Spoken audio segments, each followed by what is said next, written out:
You sit well. No, you I'm look very all good at sitting. crunchy. I think we're live. Oh, yeah, I'm crunchy. Yes. Okay. All right. Tense up, everyone. Here we go. Okay. Lisa Hartman Black, and welcome to Talk Shop Live. I think we're live. We're live. We're live. We look very live. I'm living. I'm so excited to be here with my husband. We're going to be talking about his new book, his memoir. It's called Killin Time, My Life in Music. It's right there. It's fabulous. And I have to tell you, you know, I laughed and I cried. And then she read the book. Okay. All right. I stole that. My one funny line for the whole dadgum thing. All right. You cried. See what I put up with? And then I read the book. Okay. I You stole that from, I think, Steve Steve Martin. I know. I had to do it. So we're going to talk about all that good stuff in a minute. But before we go, we wanted to let you know that you can pre-order autographed copies of the book. Now I'm going to have to go to a little cheat sheet here. So if you're watching Talk Shop Live, you click the shop button. If you're watching Facebook or Instagram, you comment the word shop for links to order. And then if you're watching YouTube, you click the link in the description. And if that didn't make sense, we're going to say it all again in a little while. So hopefully that made sense again. I think Cambry pre-order the book. You meant Bill. He's the pushy one. I'm the sweet one. High pressure sales here. Yes. Yes, you can pre-order and it's autographed. I watched him do it. We just want to see a guy in a cowboy hat on the New York Times bestseller list. That's what it's all about, right? My manager's laughing. He just silenced himself. It's a button like on your phone. So I think we should start with, you have been writing hit songs for 4 decades. What changed? Because I've seen offers come in and you were dragging your feet a little bit, maybe on writing your memoir. What changed and made you do it? Well, I finally learned to read, and I figured writing would be easier that way. You know, what really changed was a group of people who ganged up on me and said, "You can do this, and you should do this, and your story needs to be told." And they were already doing things, to sort of retell my story and refresh everyone's memory. I'm the guy in the hat and stuff, um, and they just really worked on me and said, you can do this. We'll make it easy. We'll get you a guy, and that guy was Craig Shelburne.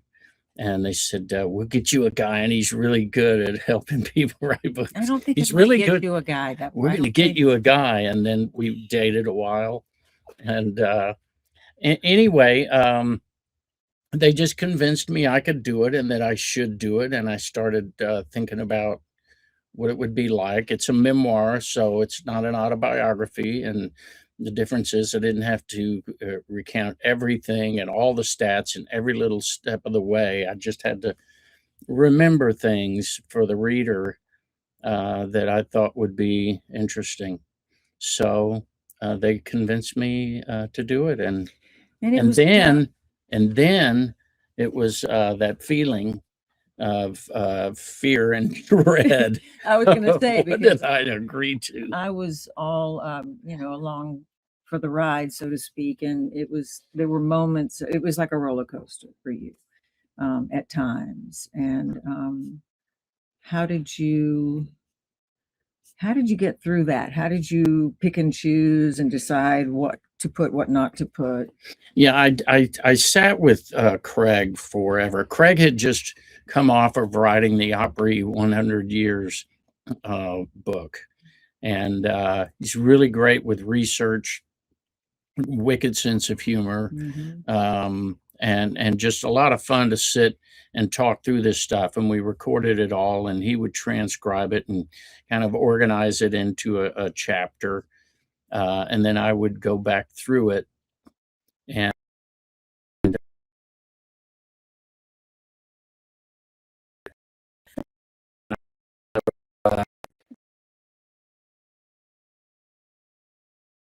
and Greg would read it and say, "Boy,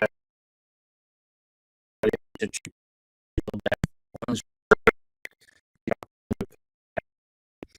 fun for do that process the way we did. I learned along the way.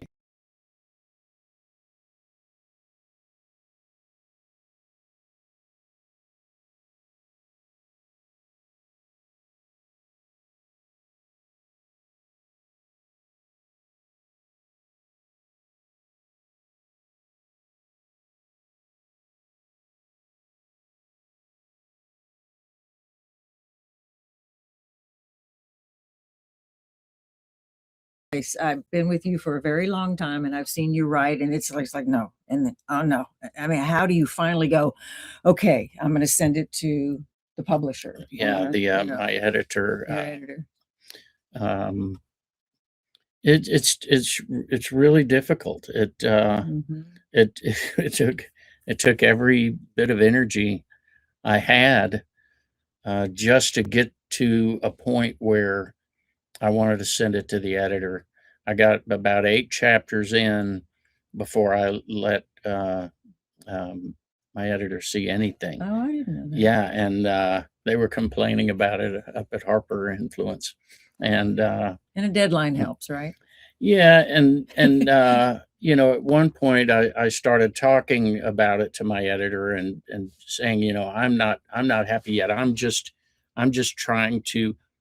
I go through it and then I go through and reread it and polish it, and then I do that again and again, and I finally sort of let it go and started turning them into her sooner, which was great in one way because now I have my editor helping as well as Craig.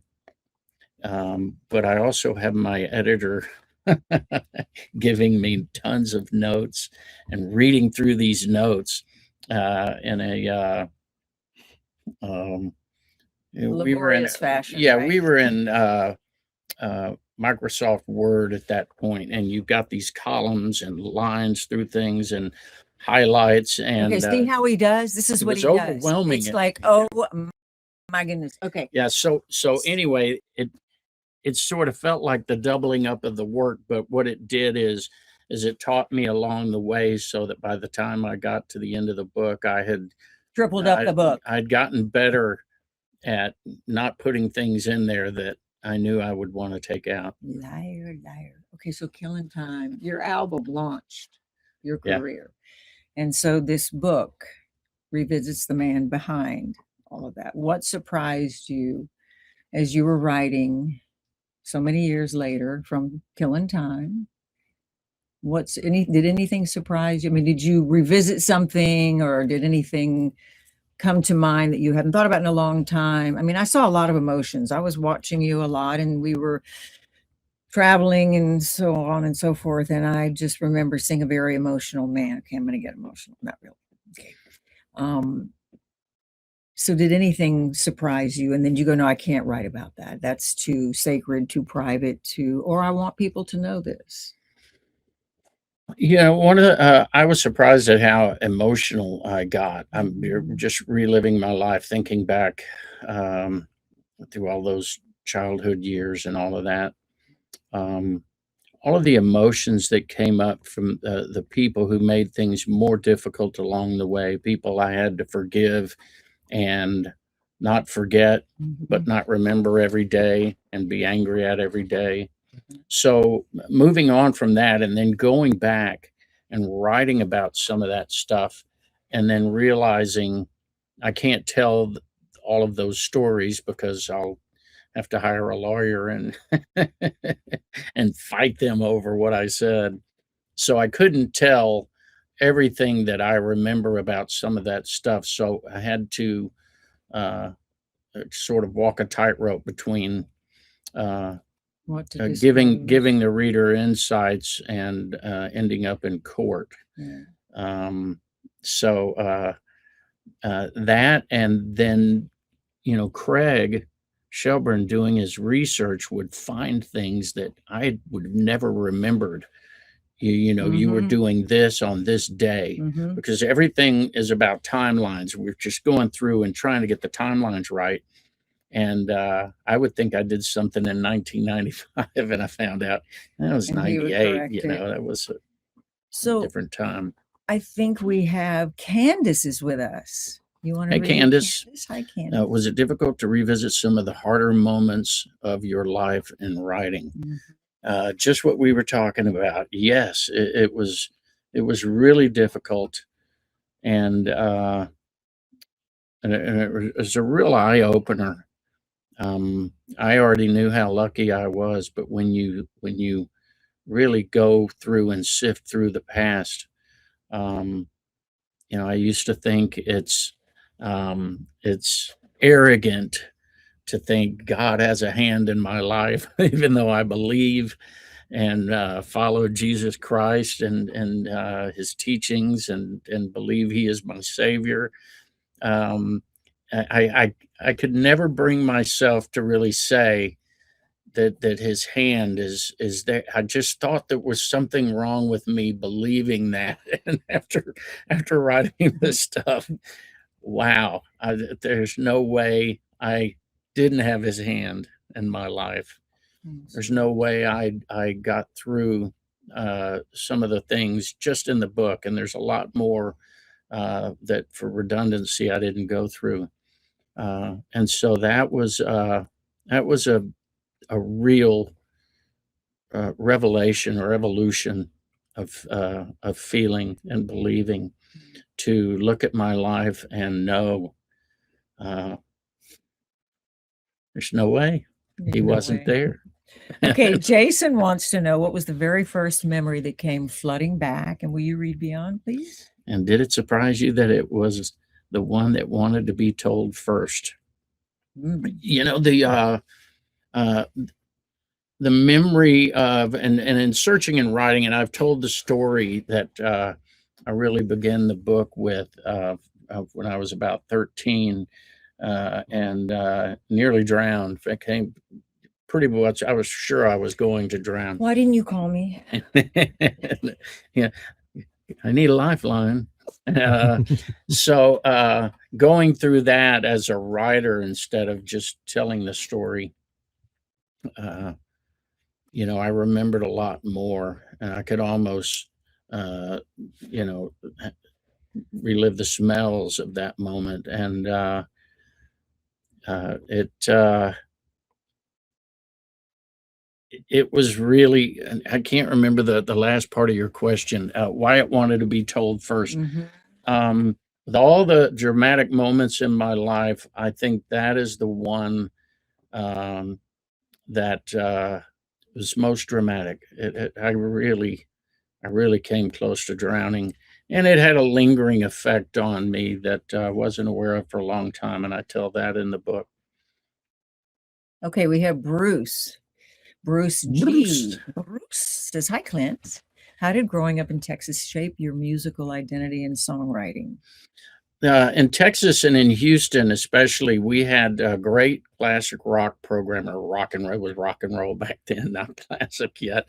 And we had KPFT. We had uh, PBS playing great stuff like Shake Russell and Dana Cooper, Johnny and Edgar Winter, things that we weren't hearing yet on mainstream radio.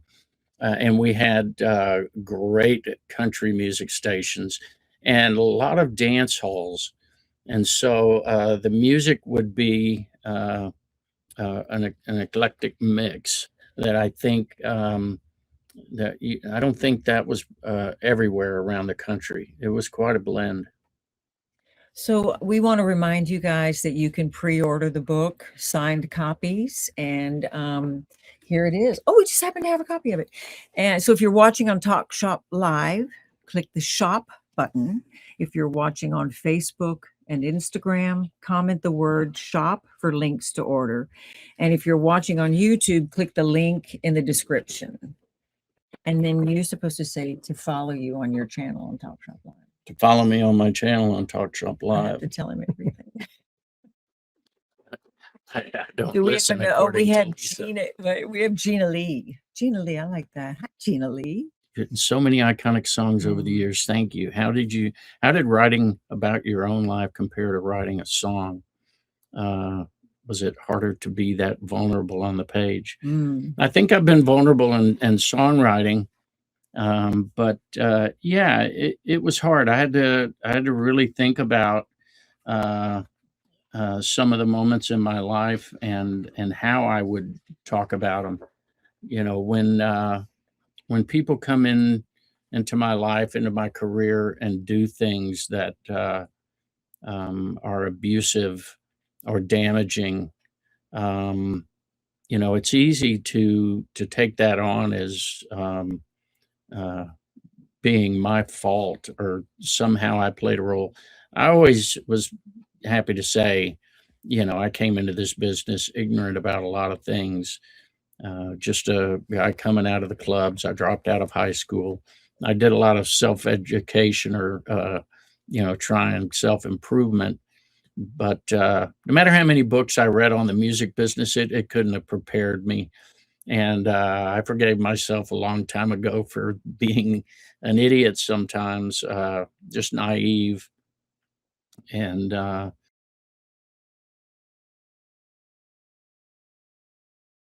where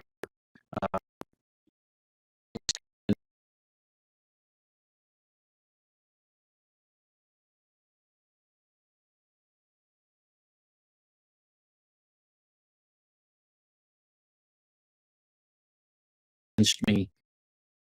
What was that pivotal year like when everything changed? What was that like? It was crazy. Uh, it was it was like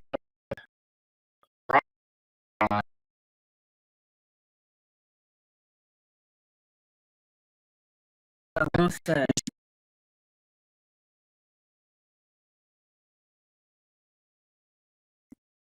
that experience. It's just there were times when we were doing 8 shows on, 1 day off, 9 shows on, 1 day off, 21 shows in a row, 1 day okay. off.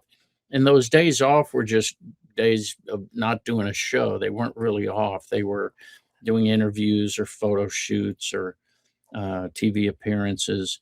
And it was really hard as a singer.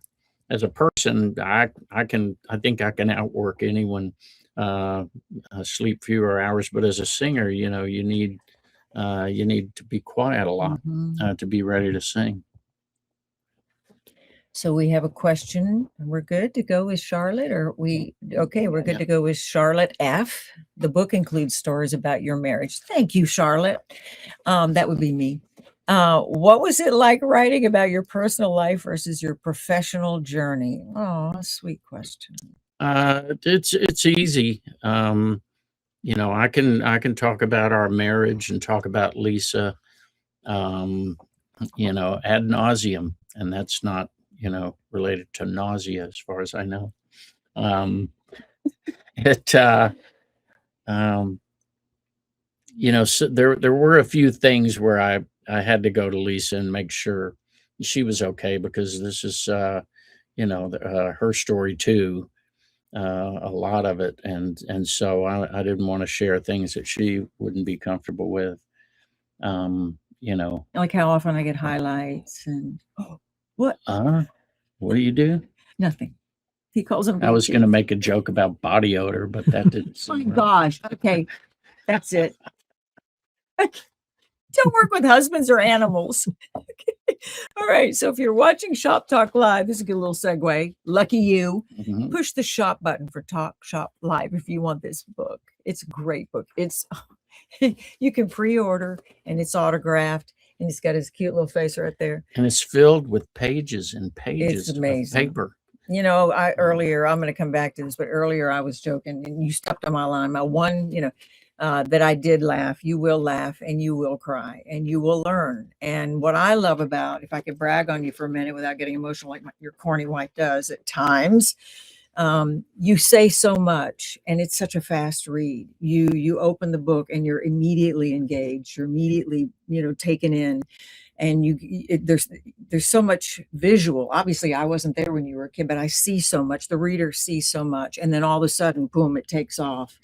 And you're right, and there were so many thorns along the way and so many, I'm going to just say, so many bad people there were, and the way you dealt with them as such a gentleman and continued to respect and perform and be there for your fans and as an artist. I mean, you know, the admiration is huge, to be able to juggle both of those and continue on and not go, you know what, I'm done. Because a lot of people have, as you know, we know them.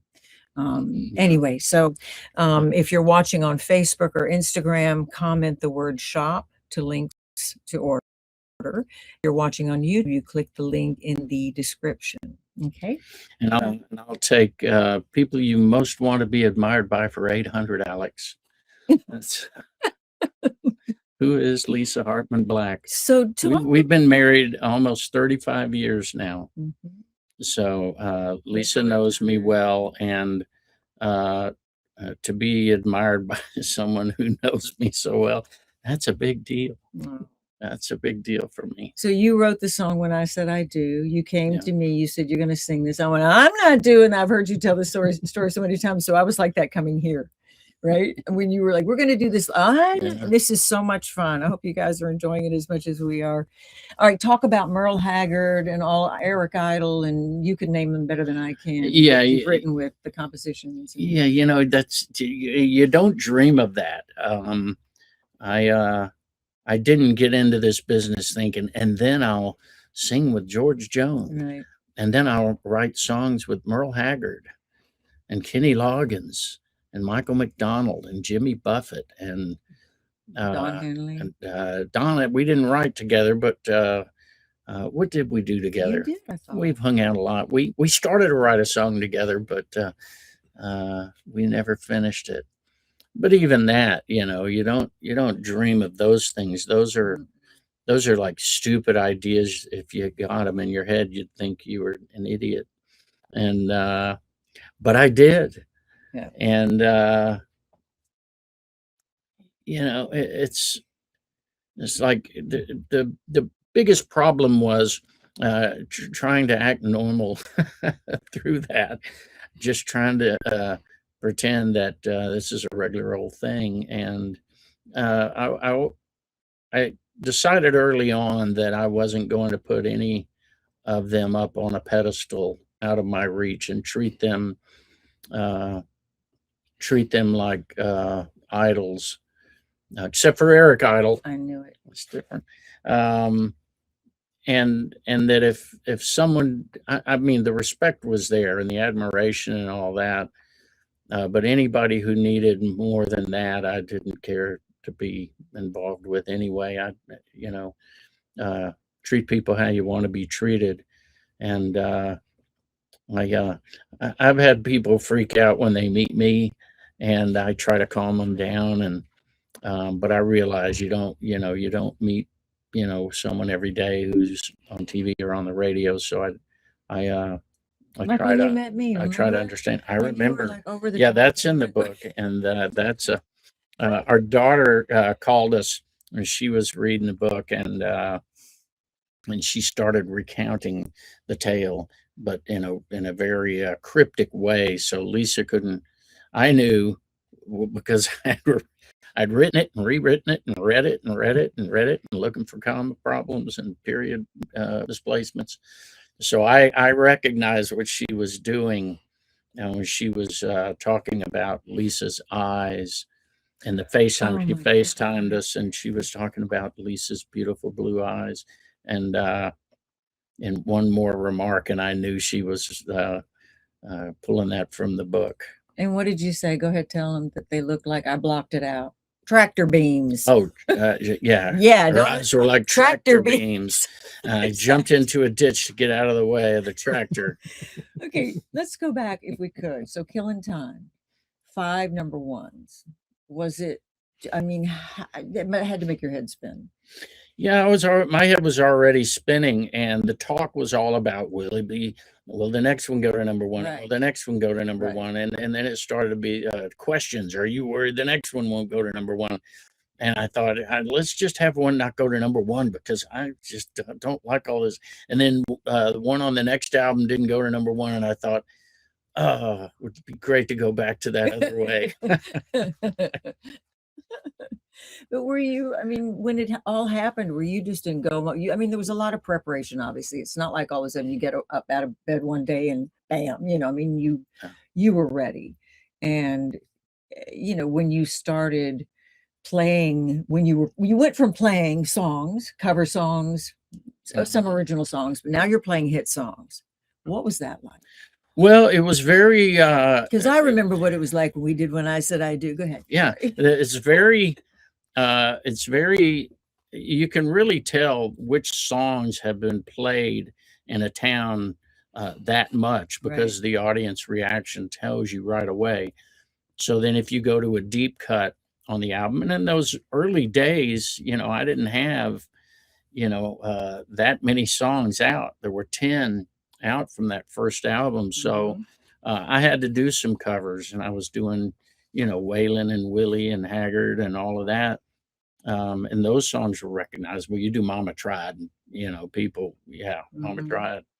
Um, but, if I'm doing Winding Down, it just didn't have the same impact because, maybe someone got the record and they're like me, I'll wear out a certain part of the record and then I'll move on to wear out the rest of it. But people hearing the songs on the radio over and over, would react to That's those awesome. songs. I do. Yeah. I mean, kidding aside, I remember coming, I was terrified. Yeah. And the minute the response, it's just, the audience is just so good. It's yeah, It's hard to describe. yeah. And, I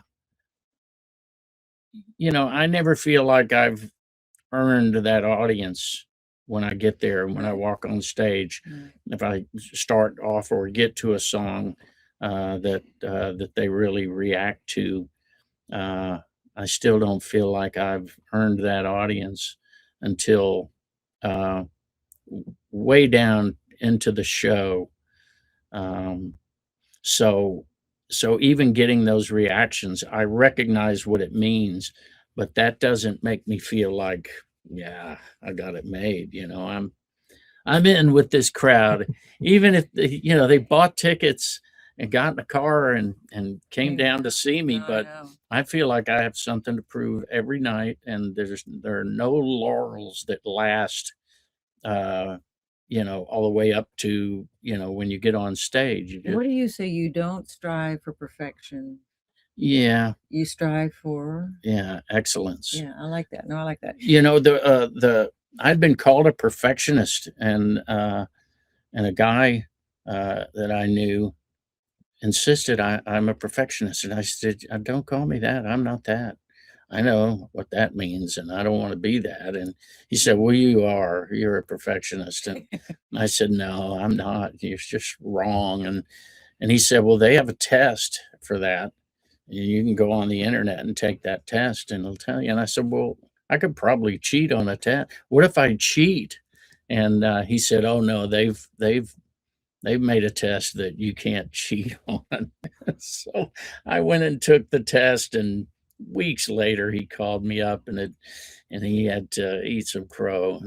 And Oh, I passed the interesting. test. I'm not a perfectionist. I think that's a dangerous thing to be because Mhm. you have expectations that are unreal. You if you ever hit perfection, it's the result of striving for excellence, which you can't always hit. Mhm. So if you're striving for excellence and you ever get there, then you may accidentally do something perfectly well. But I don't think anything can ever be perfect. So let's talk about songwriting.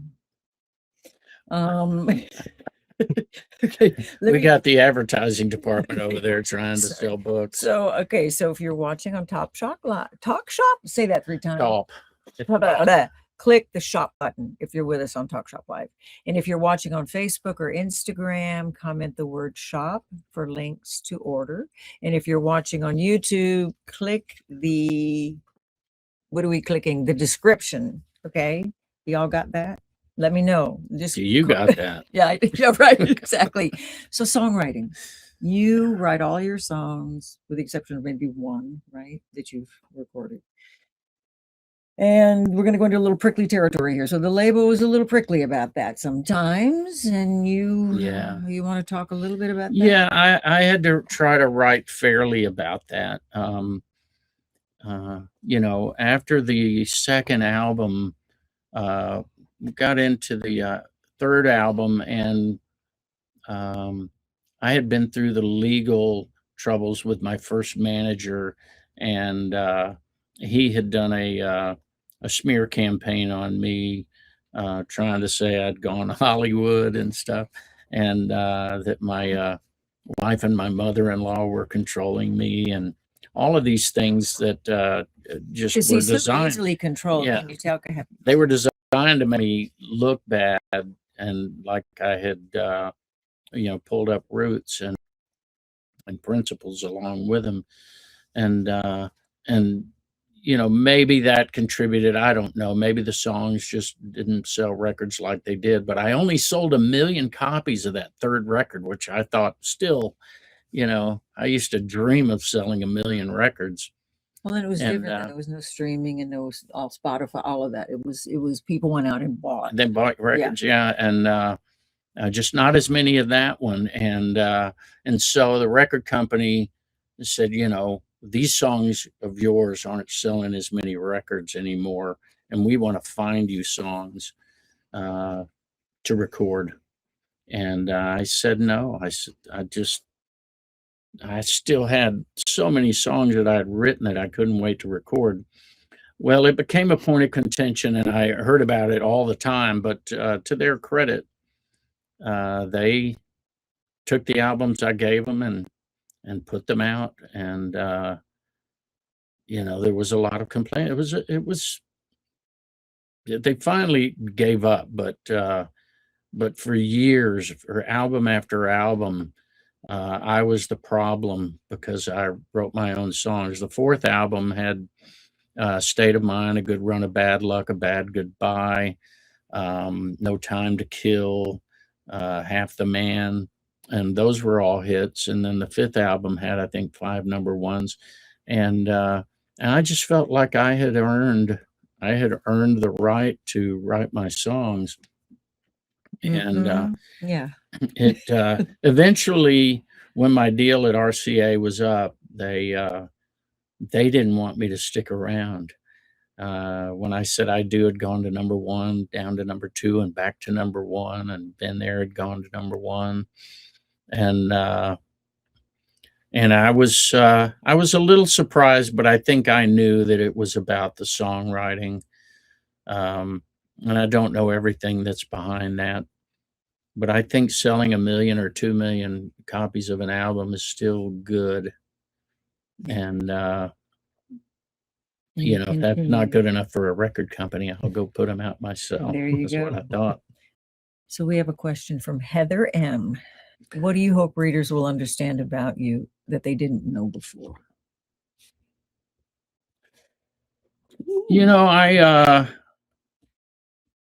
One of the things my editor and my publisher asked me was, why do you think you are the way you are?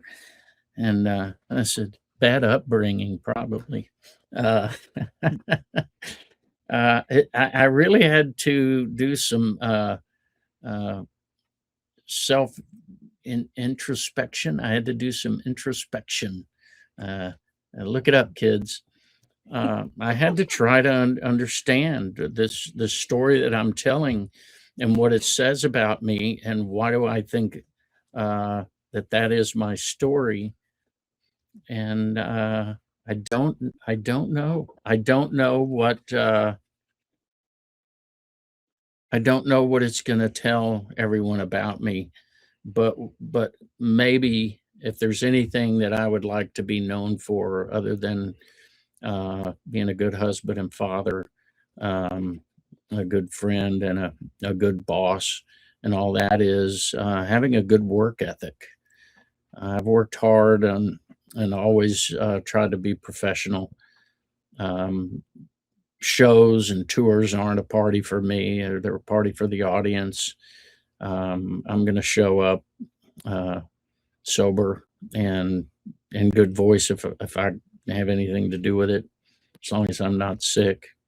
And I think that would make me proud if people read the book and got that from it.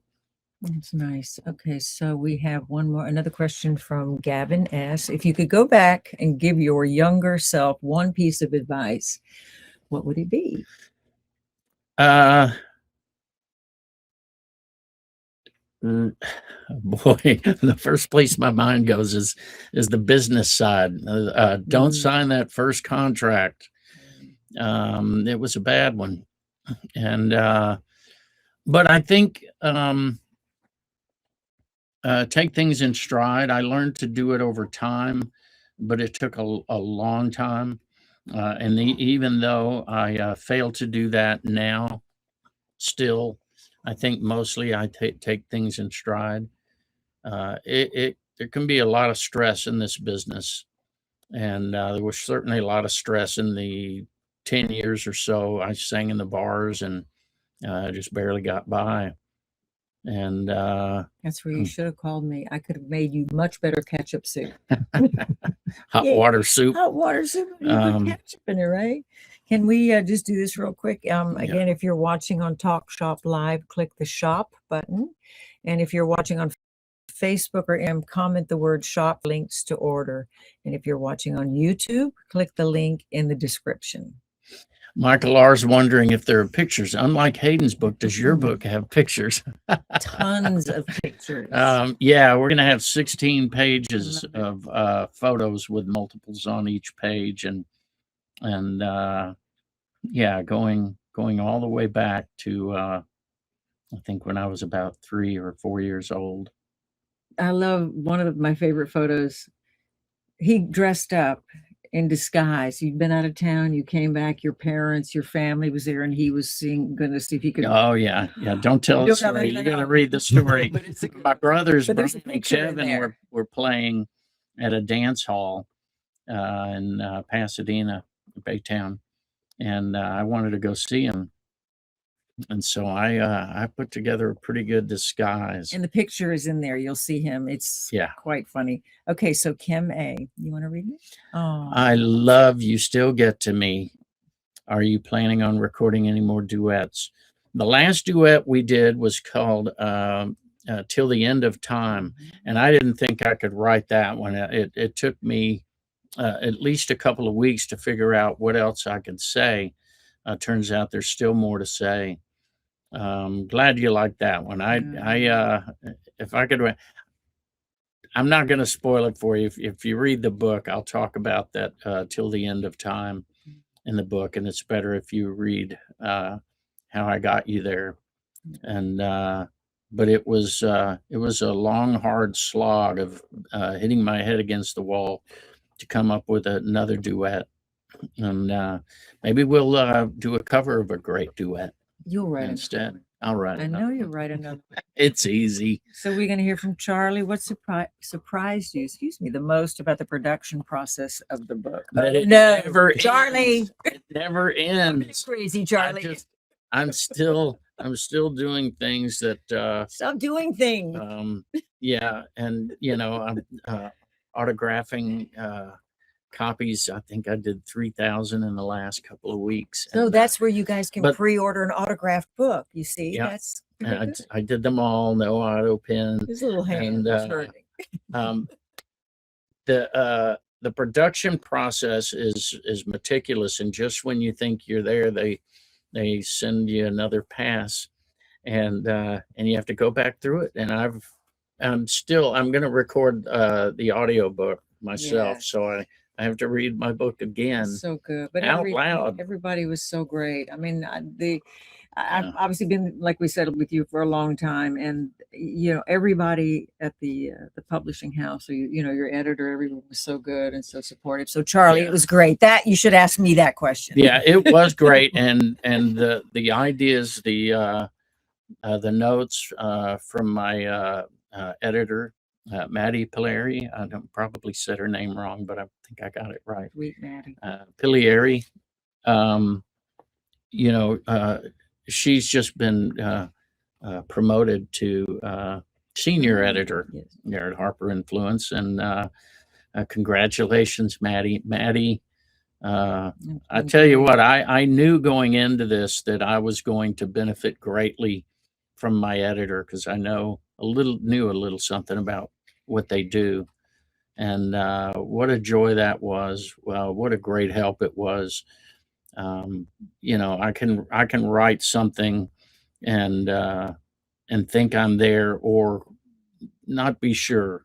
And having an editor like Maddie helped me to be sure. Clint, you're sure we have to go now. Goodbye. That's how Maddie. Is it over? I mean, that chapter in your book. It's being scolded again. No, stop. Okay, so Kathy B, she wants to know, Kathy, what are your thoughts of the current landscape of rising country stars? I like them to be more country, so I tend to quick answer, easy answer. Latch on to the ones who are more country. But I'll tell you, hence country. There's some great new country music and some stuff that's been around a while too. Ernest, that's it. No, they're I always draw a blank. Emily Ann Roberts, I think, is one of the brightest bulbs in this business and one of the brightest shining stars in this business. Great songwriter. Yeah, and so she's fantastic. We've got a kid, John Foster, who he's just Amazing. Scary country voice. It's so good. Real deal, right? Yeah. And so I, of course, Ella Langley. Some of you may have heard of her.